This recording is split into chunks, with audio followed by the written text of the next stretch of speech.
Hi guys, okay, so ni macam mana kita nak buka account MT5, MT4, okay. So sekarang ni kita klik open new account. Kalau untuk MT5 kita ambil MetaTrader 5 lah, platform. Okay, so yang ni kita ambil Safe Trade.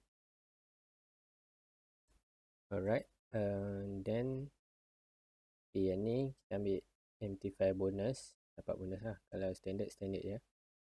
Right, so yang ni boleh ambil leverage 500 ataupun 1000. So yang ni saya ambil 500.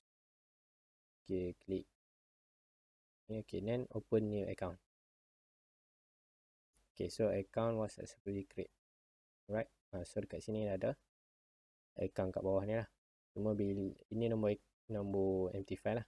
Cuma untuk kita login, klik kat sini. Alright, so kita tukar password, master password Alright, so bila kita pergi dekat MT4, tepi sama juga file. Right, so login to trade account. Okay, so nombor account ni nombor tadi lah. Okay, yang kita dapat dekat portal tu. Kemudian password yang kita dah reset tadi.